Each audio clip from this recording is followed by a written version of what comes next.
Good evening, everyone. Welcome to the preview for the game against Aston Villa at Old Trafford. 'Tis the season to be jolly, unless you're a fucking United fan at the moment. No win against top nine away from home. You know, being a fan in general is just all over the place at the moment. Doesn't feel very festive, but it is what it is. Not a lot of optimism going into this one, is it, lads? If we're being completely honest, I was going to try to structure that question in a professional kind of manner, but it just is what it is. We're slugging along. Another tough test. Do you have any faith at all, Chive, going into this one? I don't know. I put in the chat like a week ago or 2 weeks ago. Like this was the fixture I was afraid of. Like the Liverpool one was kind of like a given, even though we managed to win that draw. Um, but this was the fixture, Aston Villa. This was the one I was really afraid of because they're super organized, super organized. Yeah. Like they know everybody. They have a style of play. They know what their role is. I mean, John McGinn is looking like prime play all of a sudden, you know. So, yeah, this was the one I was really worried about. Are we at home or away? Home. Home, Home. Old Right, Trafford. good. Yeah, so I don't know, man. I don't. It's going to be a tough one. I can definitely see another loss in this one, to be honest. I don't see us pulling any trees. The only way we win this is if Aston Villa just put on a shit show, which I don't see happening. Right off, done it. I mean, the only thing they've got left to play for is fucking accountability and pride. I know we've still got the FA Cup and I know there's the Champions League, but we're definitely not making them spots. Do you think players coming back at all from injuries will make a difference here in terms of the results? Um, I think in certain areas, I think if we get Casemiro back and Lissandro back, it means we don't have to play Maguire and Johnny Evans, which I think is a bonus. And if we have like Eriksen, Casemiro, Bruno, which is our top midfield sort of trio last year, it means we don't have to play Scott McTominay, which is a bonus and stuff like That's that. that's not a given, Sam. That is not Maybe a not. given. Maybe not. But I'd have to hope that then Scott McTominay and Harry Maguire not playing, which improves the team. But again, I don't know. I'm kind of at a loss now to like certain decisions he's making. So even if we get him back, did it like Chivy's rightfully doubtful of? Like, did he come straight back in the team? I'd hope so. But yeah, Eriksen is back, but again, how long until he's like fully fit? It's going to take some time. We have nobody to rotate with Højlund, like literally nobody. So that guy looks like out on his feet already, and he's got dealing with a back injury. So how long until he's like out injured? And then we've got zero striker. So yeah, it could well do, but at the minute I'm finding it very hard to sort of be positive about anything at Manchester United. So. Likewise, I mean, the $1 million question at the minute for me, Chive, for a lot of fans, and the main topic about these games and the way Eric Ten Hag is setting up is that midfield. Why does he keep persisting with this midfield? I just don't get it. Like, you could take so many clips from the West Ham game, and the gaps between Kobe Mainoo and Scott McTominay are just astronomical. There's just so much space. I don't understand that. Like, can you get to grips with that at all? Why he keeps doing it? Like, I seem to be asking this question every week, but there's no change. There's still no change, is there? Like this is really what drives me crazy with this guy because if we were in the same position on the league table and if we'd lost the same amount of games, but we had a structure, a positive structure where you could see, okay, it's going to take this guy some time to get it, but I understand, if I would have no problem with that at all. Like I'm ready to go into the trenches with this guy. However long it takes, right? Yeah. But I can't see anything now. So this is what frustrates me, and everybody sees this apart from him, and that's what this is. You called it $1 million question. This is why I sit down sometimes and I'm like, why can he not see it? The only thing I could come up with, and I'm more than happy to be wrong, is that he's just stubborn and he has an ego to protect, and he's laid the gauntlet down to his players and say we're going to play this way, had some back and forth with them, and is more than and doesn't want to lose this sort of. It's like keeping up with the argument that you know you're losing, but you're just going to stick with it and just hoping it works. When we went 2-0 down at Villa, the camera panned to him. This is like I've seen this so many times now. He got out there like with his hands in between his legs, him and his assistant. I could just tell like he had no answer. Lost. He was lost. There was no answer to that. So this is why I have a serious issue with him all of a sudden. Because and what frustrates me the most is that he fucking knows how to do this, but he won't. Why he won't do it, I don't know. He's done it before. It worked last season, even with all the injuries. It worked with everything we went through last season. We managed to come third and win two cup finals. Like that was a massive achievement. Why he changes this, I really do not know. And for somebody with so much tactical knowledge and experience in football, when you look at the gap in the midfield, like the midfield is there's so much imbalance there. Even when we have everyone back, he was trying to do the Casemiro, Bruno, and Mount thing, I was like, there's no balance here. And now he's deploying Scott further up and then bringing Bruno back from his best position, where he's supposed to be supplying. Exactly. So Bruno Fernandes, we've lost everything that he gives us, and it's this thing where McTominay is trying to do the Donny role, the arriving in the box thing that Donny van de Beek used to do I don't see, but it's really not working. If you really want to play Scott McTominay is so bad, play him in fucking number 9, right? Yeah, exactly. He's scoring your goal. Play him in the 9 position. I'm not saying this is what you do. When you need to rest Højlund, like 10-15 minutes for the end, when you need to rest Højlund off, put Scott McTominay on and just fucking spam the ball into the box. Yeah. I've said it 1,000 times. Like McTominay is really, really good coming off the bench when you've thrown the kitchen sink and you need a result. This is when you bring him in. But to start him in the midfield, there's never going to be any cohesiveness, and we'll be playing a man down. The only reason I looked at, and I think I've mentioned this before on the show before, I know McTominay has 5 goals and all our attackers have 4, I think. So that was the only logic I can take, and it isn't logic really because it's still a stupid decision and a stupid decision. But that's the only logic I can take. Is like, right, my attackers aren't scoring. We need to score goals to win games, and none of the front three, whoever we put there, are doing it. McTominay is the only one who brings goals, but now he's not scoring goals. I mean, when was the last time he scored? Now McTominay. Couldn't even tell you. Chelsea. Is it Chelsea? I think so. Yeah, it might have been Chelsea. So when he doesn't score, much like Marcus Rashford, what does he offer? Nothing at all. Nothing. So, yeah, I don't know. It's confused me, that dynamic, for a long, long time. Likewise with the front three as well, Sam. Yeah. What do you put then? The reason why they've been so awful, because Anthony's been bad, but he weren't that bad last season. Garnacho's a talented kid. Højlund obviously looks like a good striker. What do you put the fact the front three down aren't scoring enough goals? Why is it? There's a couple of things. There's selfishness from the left and right hand forwards. Me and Chivia said it many a time. The 3 worst people you can play with as a number 9 is Marcus Rashford, Anthony, and Garnacho, because they are never going to pass you the ball. Like, you're never going to get the ball. They're going to look to cut in, and they want to shoot, and they want to score. That's what they want to do. And I think because Rashford had that season last season where he was our only goal outlet and everything he hit went in and he was just on fire and he was scoring goals. And I think he's still thinking he can do that right now, because every time he gets the ball, he's head down, isn't it? And he runs into players, or he loses the ball, or he's trying to get a shot off. And it doesn't work. Garnacho, I think, very young lad, so it's a little bit different. He's a young lad and he wants to impress, but when most young lads come into the team, how they impress is they run around a lot and they make themselves a nuisance, and they're about it. Kobe Mainoo's a very different player. Like, he's a calm individual.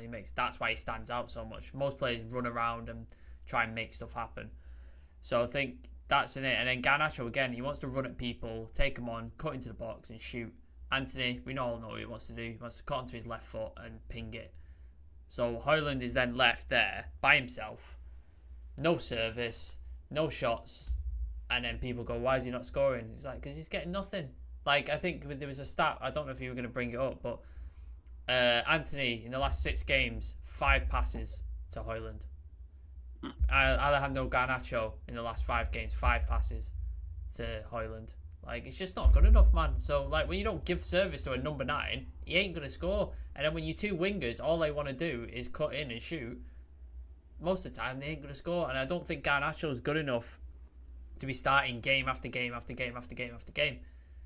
But then you've got Marcus Rashford, who's also in terrible form. So it's just like that left-hand side is dead and the right-hand side is dead. It means no goals. And that's kind of where we're at the minute. Yeah.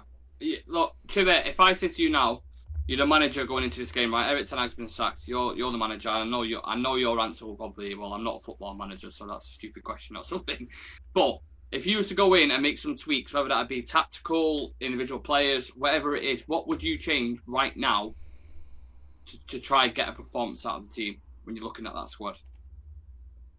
You mean like a starting 11 sort of thing? Whether starting 11 or tactical, something to do in the midfield, or certain players playing in the right spots, players off the bench, whatever. Yeah, the first thing I'll do is I'll bring back Sancho. That's the number one thing. First thing, bring back Sancho to the right hand side. I think he'll be a very, very good player for Højlund. Next thing I'll do is I'll take off what's his name, Scott McTominay, and bring Christian Eriksen back in, because we've got Kobe Mainoo, who's a cool head in terms of defense and all that, but then you need another player who makes split-second decisions. Intelligent, yeah. Someone who just keeps the game ticking, who sees everything, and it's easy for them. They don't have to overthink things. It's just so easy for them to do that. And I'll bring back someone like Eriksen to come in. Yeah. Now, Sam mentioned that we're not getting the wingers are not feeding into him, but then another thing that we should also think about is that strikers don't just get the ball from the wingers. The midfield builds the game up. It comes from the midfield. So that's why you'd have players like Bernardo Silva. You'd have players like Martin Odegaard buzzing about, things like that. So I'd rather not focus on this quick transition. It's good, but then I'd prefer it if we're playing it. If we've got injuries, we'll just do the counter attack thing. Sit deep, have players come in and then do the counter attack thing. But he wants to push everyone forward and leave spaces at the back. So anyway, to answer your question, yeah, I'll bring in what's his name, Jadon Sancho. I'll have Eriksen. Thank God Eriksen is back. I'll have him in. Even if we didn't have them, right? This Garnacho, Højlund, and Anthony thing does not work. I've never had any faith in it at all. Just try and change things then. We don't see any sort of... Were you going to say something? I was saying, do you know what's funny? I just thought of me and I don't know why. The acronyms of them 3 players, Garnacho, Højlund, and Anthony, is HAG. As in like Ten Hag. I don't know what. Don't ask me why that just coming to my head, but yeah. So maybe there's something in that. You want to go down conspiracy road? Maybe that's right. Yeah. But but you rightly said that I would say I'm not a manager, so blah blah blah. So, but like I'm saying, I'm not saying this would work, but I'd like to see some sort of change to that, even if it means putting Anthony on the left, where he favors his left foot, and he can just cross the balls in, or he doesn't have to think about taking shots, and he's more focused on supplying. And then have Garnacho on the right, or have Jadon Sancho on the right, or have Marcus Rashford through the middle, and play what's his name, Højlund, to do the Scott McTominay thing. Let's just see a change, because what we don't see is any sort of tactical change whatsoever. It's the same thing, whether we're playing Wolves, whether we're playing Bayern Munich, whether we're playing. It's just the same fucking thing. So, if I came in, I'd like to make changes like that and have players play with the ball more. And with that in mind, Sam, everything that you've said there, obviously, we'll talk a little bit about Villa now, because that's obviously the next game. Smashing it this season under Unai Emery. Very difficult team to play against and break down. Organised, energetic, dangerous on transition. They have players 1v1 who can just fucking murder you. Ollie Watkins is scoring for fun. Like, they have a whole kind of wheelhouse of problems they can cause for any team in Europe. How do you go about stopping them if you're the manager? I mean, the way we're looking, we don't. I mean, we get torn apart, and it's another mauling. I think West Ham, for some reason, did not come to play for like the first 70 minutes.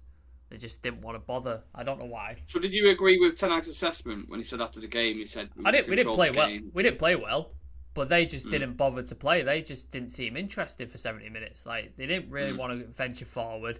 They passed it about a bit, and then all of a sudden at 70 odd minutes, whatever it was, they decided to start playing. And as soon as they decided, they destroyed us. Like we just looked like shit. The goal kind of changed the mood, Yeah. and then because we actually sport.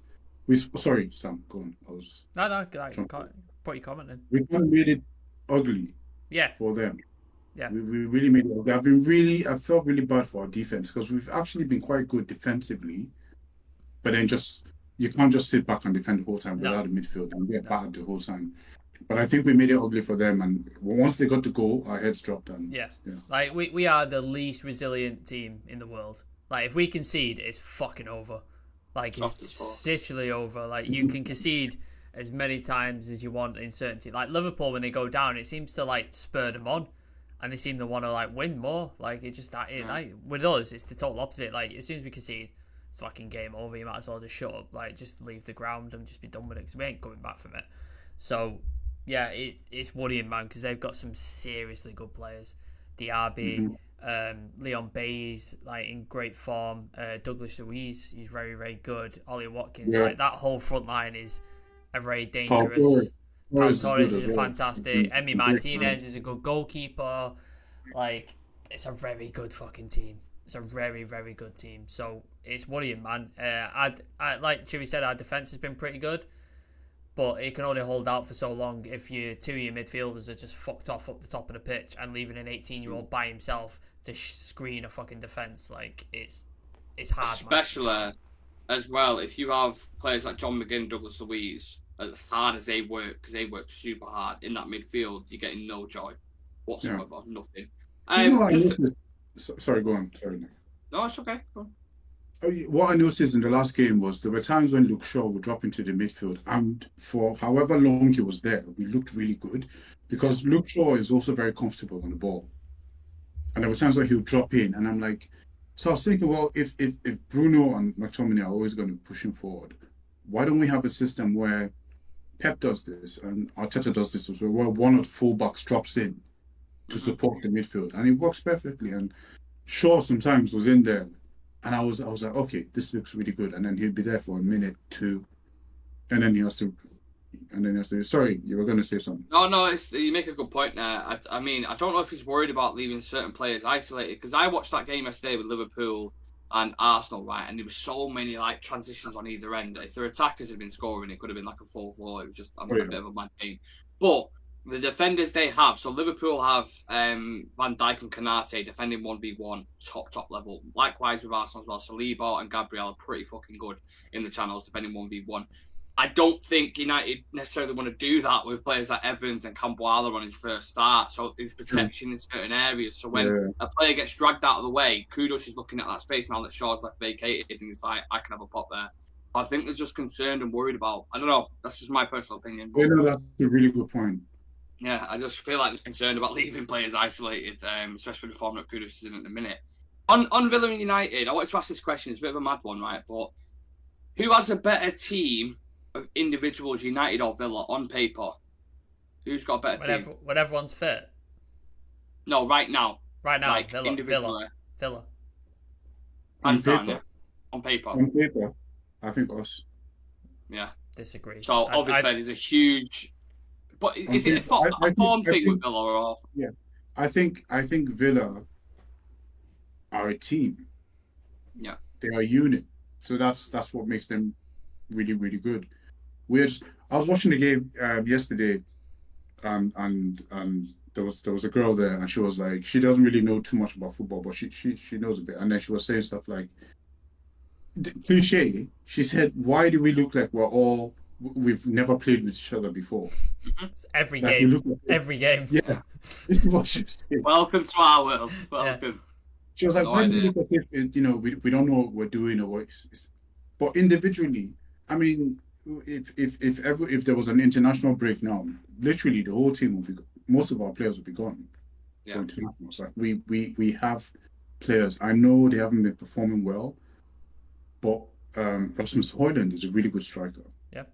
Garnacho, for his age, to make into the Argentina, it's not Argentina are really, really petty when it comes to their football. Like they pick, they're very, very selective. And for him to consistently make that team is not a joke. It's not just because he plays for Man United, because he is a good player. We've got Varane, we've got Casemiro. Well, Casemiro is injured now, but we've got players. We've got Bruno Fernandes. I think individually we have better players on paper, but as a team, we can't even nowhere near Aston Villa. Yeah. I don't know if this is a slither of hope for yourself, Sam, or not, but the one thing I looked at, I was like, oh, well, maybe, is the fact that Villa's away form isn't the best in comparison to when they play at home. They have struggled. I don't know, the last game I believe they drew, I can't remember, was it Sheffield? Yeah, at home. United? At home as well. Well, that was at home. So, yeah. I don't know, is there anything in that at all, or do you just think simple it's just going to be a battering from Villa? It might not be a battering, but I just don't see where our goals come from. I don't see where we score to win this game. Yeah. That's the issue. Like, I think defensively we could pull it off, but I just don't see where we score. I don't see where we get a goal. So that's the bit where I felt like I'd say, oh, we could snatch it with a 1-0, or we could like that. I just don't see where we're going to score. We've not scored a goal in 4 games. Like, so I don't have any confidence in us scoring a goal. And if we do score 1, I definitely don't see us scoring 2. So 1-0, a 1-0 win with the form we're in is very, very difficult. So I just think, yeah, it's tricky, man. If a battering happens, it happens, but I don't see how we win this game. That's my issue. I just don't see how we win. I think most people will probably agree, to be honest. Okay, let's do some quick fire questions then. Boxing Day, Old Trafford, 8 o'clock. Will Watkins score or get an assist? Yep. No. Will we concede more than 1? I think so. Yeah, I can see us take... No, 1. How many shots will we have on goal? How many did Højlund have? None? I'm gonna check this after the game as well. Just I'm gonna repeat it to see if he's got close. On target, 2. 2. How long before Sam walks out of Old Trafford? I've never ever walked out of Old Trafford, but it's the first time. If it starts getting like 4-5-0 and it's still 15 minutes to go, that could easily happen. Yeah. By the way, the one time I almost walked out of Old Trafford was when we played Villa, and we're losing. And the only reason why I didn't walk out because I was sat underneath the away end. And then all the United fans that were leaving, like they were just getting so much abuse from the Villa fans. I was like, I can't do this. I will stay here. I'll wait. And then leave with everyone. Yeah, I was like, oh, yeah, I can't. So that's the only reason why. Because that game was, oh God, yeah. Which one was it? The one under all there? They lost 1-0. The 1-0. No, it was under Ragnick. Was it Ragnick? I thought it was on there. No, because Ollie lost to Villa, then it was Leicester, and then it was Watford, I think, and then he went. I don't remember who. Yeah, because that was like the start of the downfall. It was after the Liverpool one. It was Liverpool got beat by Liverpool. Yeah, Liverpool, and then Watford, and then he went. Pretty sure. Yeah. Yeah, I think he scored a late corner in it. It was like 87th minute or something. Yes, I'll score that one, yeah. Yeah. It was like, oh, God. And we're back to square one again, it feels like. We're back at that exact same destination where we was. That could easily happen again tomorrow. So, who is your prediction for man of the match tomorrow? Both sides, not United. So who do you think is going to be the best player on the pitch? Who are you worried about the most? Douglas Luiz. I think he's a very good player. I like him a lot. So I'll go for Phil. Top player. I think John McGinn probably. Yeah, it's a good shout. It's weird how they set up in it, Villa, because like out of possession, it's like a 4-4-2, and like there's loads of rotation. I've been fascinated by the way they set up. It's interesting. John McGinn's, like you rightfully said before, has been playing like a fucking Zidane or something, mate. It's been insane for him. Right, should we do predictive 11s then? Let's see who we've gone with. Are we all going for the same team? No, so I've got a slightly different. I got one player different. So. Okay, so me and Chivy have the same team, don't we? I think it is. Yeah. So I'll just explain why I've gone for them, and then obviously if you disagree with it, so just let me know. So Onana, obvious reasons. Dalot back in because I think it just seems to like Dalot, and I think he had a good game in his last one. He was decent, so I think he'll come back in. Evans and Varane is more hopeful than actually Thinger because I thought again they was decent at Anfield. Shaw obviously starts the left back. I think the midfield stubbornness continues with Mainu, McTominay, and Bruno. I mean, you may see an Amrabat in there, but then I think Mainu gets dropped to the bench. And then I think it's Hag up top. Oh, no, I've gone with Rashford on the left, sorry, because Garnacho pulled off in the last one. And I don't know, not taking chances at the minute, so I think he might take a gamble with Marcus and start him on the left. Oh, did you go with Rashford? I thought you were going Garnacho. No, Rashford on the left. All right, okay. Well, I'm going to go Garnacho because this is what he does. That's it. That's my answer. He plays the same team every time, and he's going to do that again. You can't argue with that. Sam, what have you gone with? I've gone the same as you, but I've put Amrabat in instead of Mainu. I think with the mistake that he made, although you can't blame the kid, but a mistake made, maybe he takes him out the firing line just a little bit and puts Amrabat there instead. That would be the only thing, but it wouldn't surprise me to see your team either, to be honest with you. Just a quick question for you both. What did you make of Camboala? Decent, solid. He was all right. Yeah. Did his job in it? Yeah, quiet game. You know. Yeah. He handled himself well. I didn't see any nerves. Yeah. There was once he won a corner, and then he kind of like was like, I don't know if you guys noticed when he won it, he was kind of like not celebrating, but he was like, yeah, kind of like pumped up. It was kind of like, I don't know who the player was, but it was kind of like directed towards the player. Yeah. So it was more like, it was kind of cheeky of him. So Yeah. I was like, okay, yeah, he's not phased. So yeah. But performance-wise, quiet, which is great. Like you don't want to be seen more. Yeah. Great. Okay then, the famous time. Who wants to go first, lads? Score prediction. Score prediction. Right. I'll go 1-0 Villa. Mine's worse. I think 3-0 Villa. That's mine. That's mine as well. So yours, 3.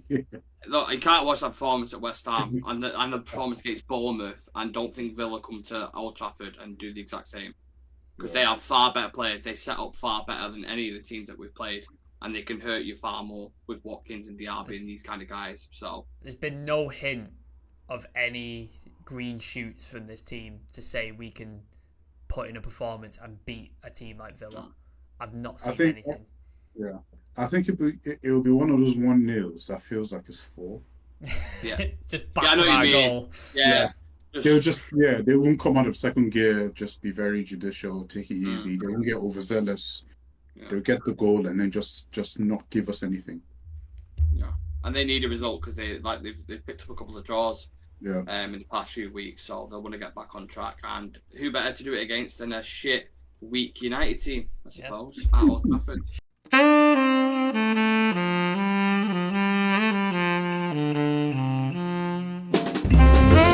Shall we? They'll be licking the lips. Shall we do something fun?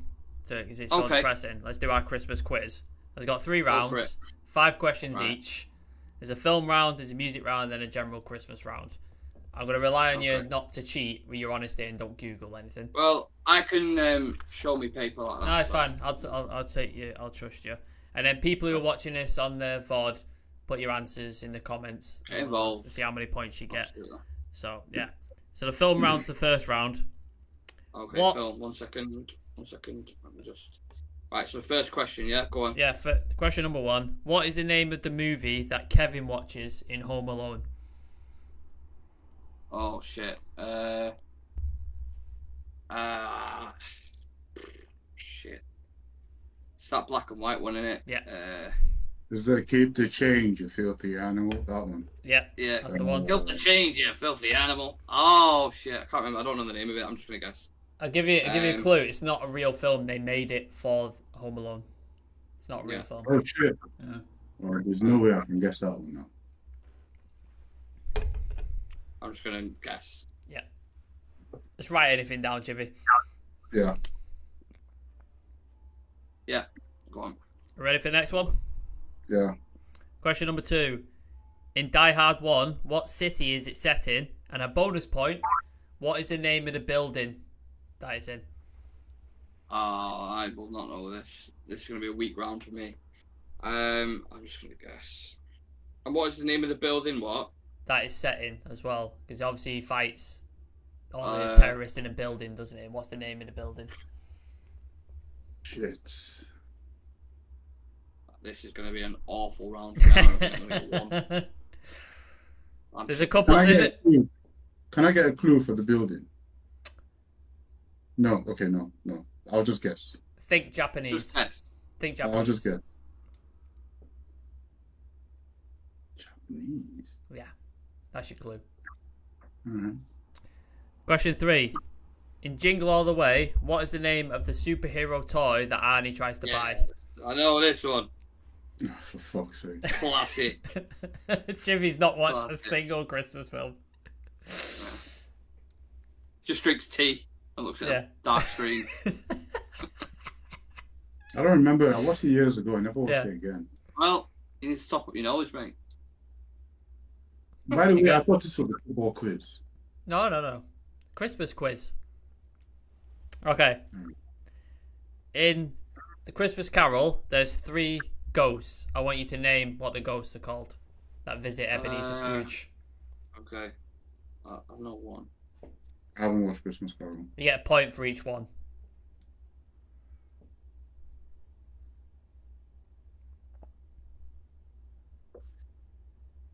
What's the question? In Christmas Carol, there's 3 ghosts. What are the name of the 3 ghosts? You get a point for each one. Right. Jimmy's not answering any of these questions. I don't know if I've got any of these right. Right, one I know, right? We'll see. In Elf, what is the first code of the elves? Sam, come on. What the hell? It's a fucking Christmas film. What do you want? It's Christmas. Come on, fucking hell. It's not my fault you don't watch Christmas films. How's this my fault? What's the question again? What in Elf? What is the first code of you the would elves? be the worst student ever. Yeah. Honest. What is it? Yeah, I don't care. What? Give me the paper. Whatever.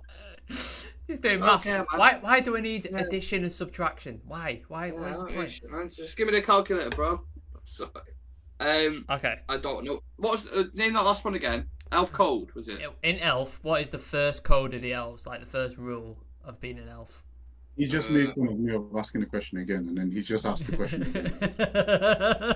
It's getting grouchy. Like Tenag. Yeah. Okay, we all good? Yeah. Right, music round. Yes, now we're talking. I won't get so excited, Nick. Alright, go on. Question number 1. Who had the Christmas number 1 spot in 2009 with Killing in the Name of? I should know this. Killing in the Name of? Mm-hmm. That's the name of the song. That's the name of the song. I want the band.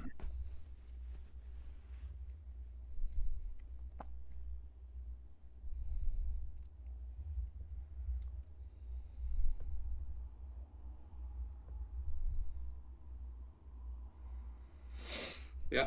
Good. Mm-hmm. As of 2020, I've not checked the most recent one. I don't think anything's beat this, but which act holds the record for the most UK Christmas number 1s?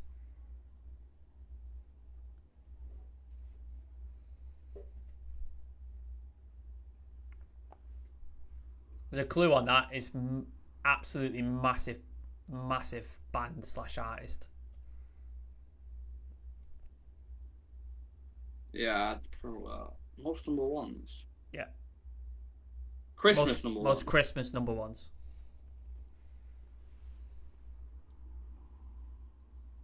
I think I've got that wrong, but okay, go on. The Christmas song Silent Night was originally composed in what language? Jesus. Not English. I'll just say not English. I'll help you out.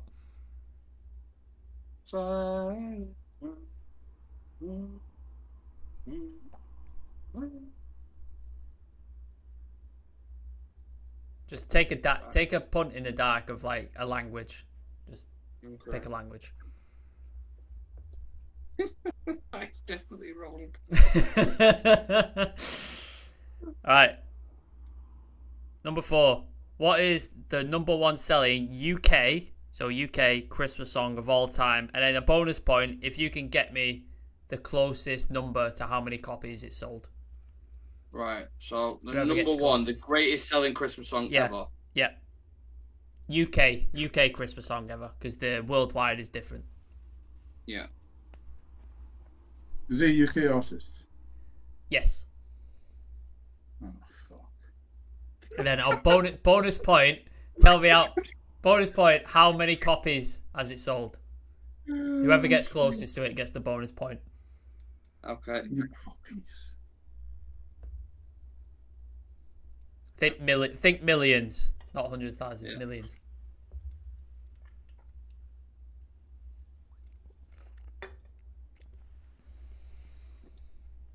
We good?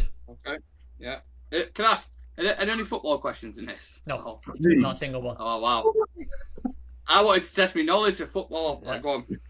Number 5. The song All I Want for Christmas Is You by Mariah Carey, true or false, was written in less than 15 minutes.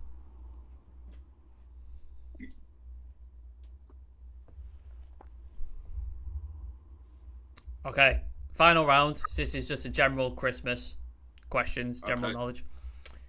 What did the 3 wise men bring to baby Jesus? Baby Jesus. Do you get points per thing? Yeah, points per thing. I remember 2 of them.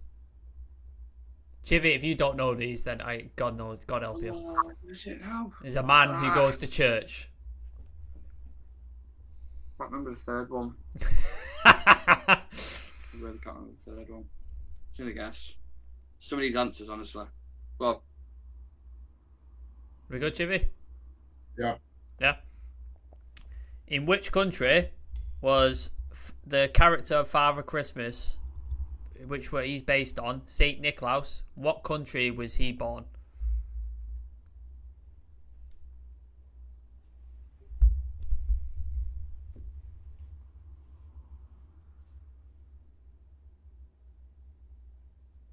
honestly, I think I've got about 3 right in this, in the whole thing. I'm joking. Yeah, I wonder if I get even up to 3. Okay, number 3. Which country started the tradition of decorating a Christmas tree? What country started the tradition of decorating a Christmas tree?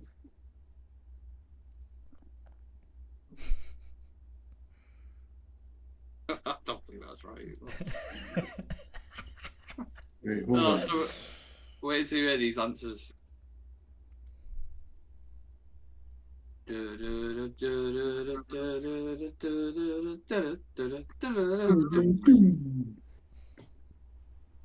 come on, how much time does this guy get, man? Is it added time or what?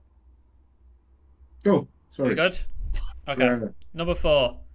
On the 8th day of Christmas, what did my true love give to me? 8 containers. No, you don't get to have cantonades. I was listening. You know what? Do you know what? I've wrote him a thing. No, you can't have 8 cantonades. I've actually wrote that in my notes because I knew that was coming. Yeah. You don't get to have cantonades. You don't get to have cantonades. What's on that 8th day of Christmas? Shit. What knows? I can hear the song in my head, but Yeah. I intentionally picked one that most people don't know because everybody knows 5 golden rings. So, 3 yeah. French. Yeah. So everybody knows that bit. Oh shit. So everybody knows that bit, so I didn't get that bit, so I was getting number 8 because people don't know what number 8 is. I don't even know that bit, so I'm definitely not going to get that bit. Final question. Well, Name me all of Santa's reindeer. You get a point for each one.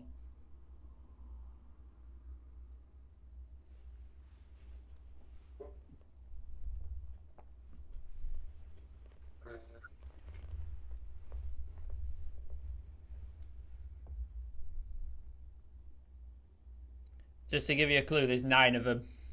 So 9. I've got Yeah. 3, and I'm struggling. Okay. There's 9 of them.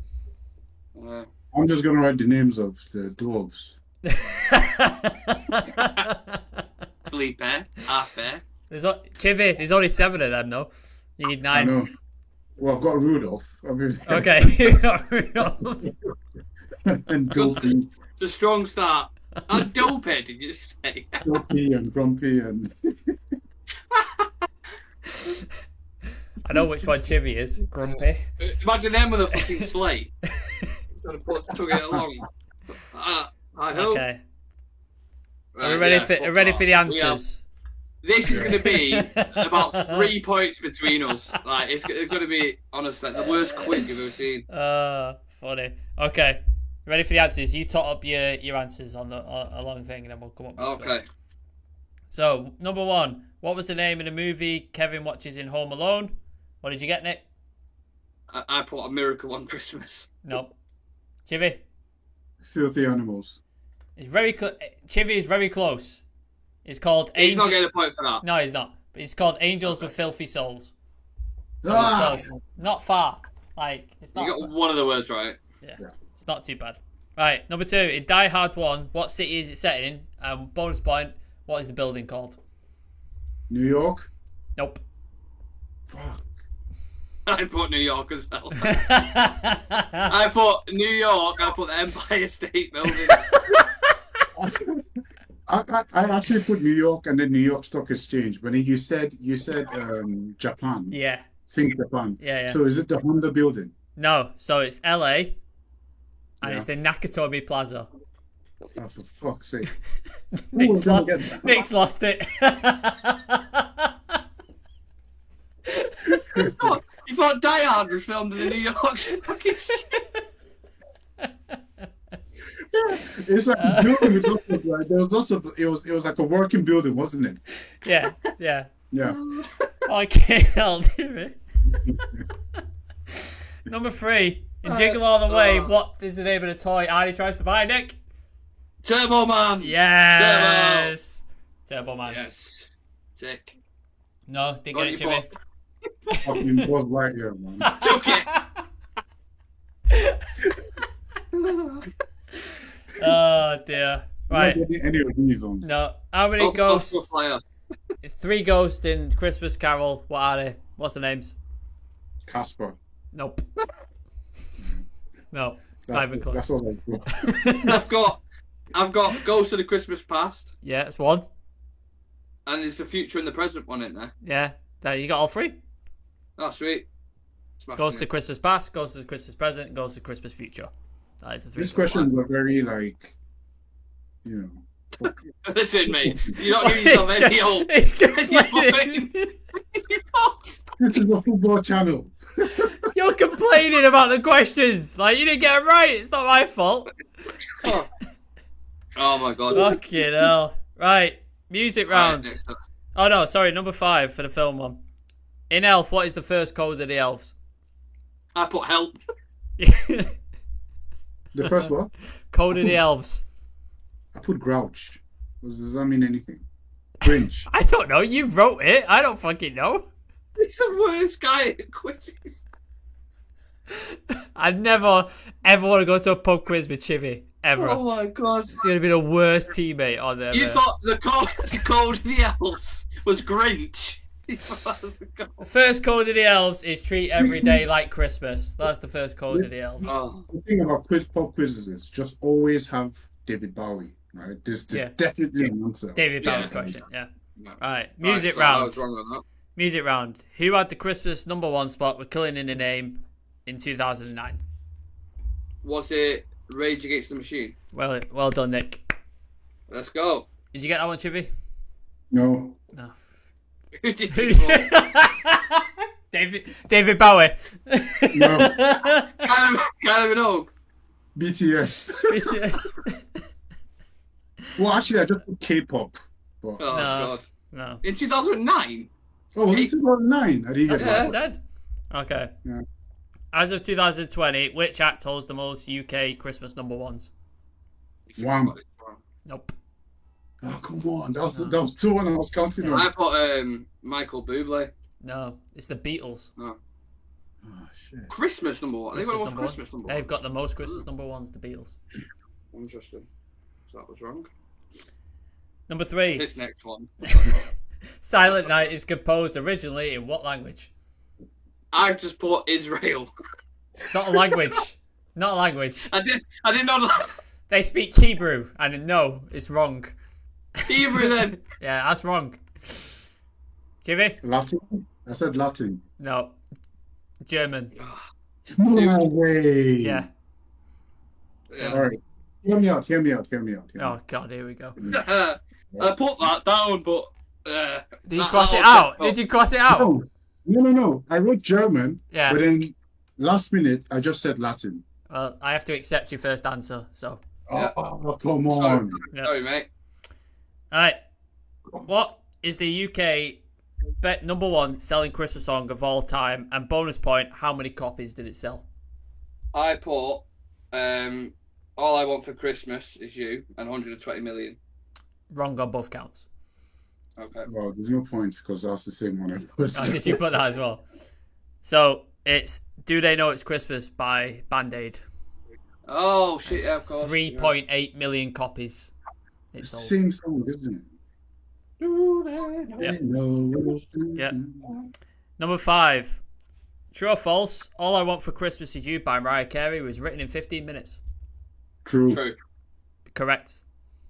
Should get 2 points now, actually. Don't try and change the quiz, Jimmy. Extra bonus for the ones I got All right. right. Sounds about right. General Christmas round. Number 1. What did the 3 wise men bring to baby Jesus? Did we get a point for everyone? Point for each one. Frankincense, myrrh, gold. Correct. Oh, fuck me. Now, Nick cheated. He thought he had me. No. Did you get it right? Hopefully you got it right, Jimmy. If not, you need to have a word with your church because they're not teaching you the right shit. Right, Yeah, number 2. In which country was Saint Nicholas, the character which Father Christmas is based upon? What country was he born? Germany. Nope. What? I put Lapland. Nope. Is that Finland? It's not Finland. No, it says Turkey. Saint Nicholas was from Turkey. That's who he's based off of. He was a German saint. Galatasaray fan. He was a German saint, wasn't he? No. Saint Nicholas is a Turkish saint. So he originally used to chuck stuff down people's chimneys, like around sort of Christmas time. That's where Father Christmas and Santa Claus came from. Nikolaus. There you go. Number 3. Who started the tradition of decorating a Christmas tree? Germany. Correct. Yes, let's go. Jimmy, do you get that one? Switzerland. Not far. So it's close. Yeah. On the 8th day of Christmas, what did my true love give to me? And it wasn't 8 cantonars. Well, I that's not put fuck knows. I don't have a clue. It was 8 maids of milking. 8 maids of milking. Yeah. Alright, I got that wrong. really. Yeah, that was it. Final question. Name me all Santa's reindeer. You get a point for each one. I've got 3. Rudolph, Dasher, Comet. Yep. Jimmy, I'm assuming you got Rudolph and then 7 dwarfs. I've got Rudolph. Yeah. I've got Dopey. I've Nope. got Grumpy. Nope. None of those. So Jimmy gets one. Give me the names. Jimmy gets 1 point. Nick gets 3. So you've got Rudolph, Dasher, Dancer, Prancer, Vixen, Comet, Cubit, Donner, Blitzen. Yeah, not a chance of remembering all them. All right, Just top your 3 scores. names. Top your scores up. Tell me what your score is. 1, 2, Did you 3, get total your scores up? 5, You what? Oh, for Nick. 7, 8, 9, 10, 11, 12, 13. 13. How many you got, Jimmy? There's no way you got 13 points. Bro, I'll tell you exact answers that I got right for. Turbo Man, 1. Ghost of the Christmas Past, Future, Present. Rage Against the Machine. I said it was true on the 15-minute thing, whatever it was, 15 seconds. Frankincense, Myrrh, Gold. Okay. Germany, Rudolph, Dasher, Comet. How many did you get, Jimmy? 1. Is that it? 4, actually. The Gold, Mirth, and Frankincense and Yeah. Rudolph. You don't get It's true. okay. You got true for Mariah Carey. Oh Yeah. yeah, to that one as well. Yeah. Well, here's the thing. I'm making the questions. The next quiz we're Okay. doing. You can do it. Yeah, you can That's do that. fine. Yeah. So- You can't answer it though. You can't answer your own. No. You know, if you're the quiz, Yeah. there for everyone else, not for Yeah. you. Right, so next time Chivy does the Christmas quiz hosting. So winner of the Christmas quiz is Nick with No. I'll make the questions and then someone asks them. No, they don't. So like, you want your own tailored, specific You want to know? question. You want to know all the answers to the quiz, but Yeah, not after repeat answer. the quiz. Jesus Christ, Chivy. But yeah, there you go, Yes. Christmas Well done, quiz. One last question for a quiz to leave you lot in the comment section. Will Manchester United beat Aston Villa? Yes or no? Leave it in the comment section. There's your challenge. It's in a bit.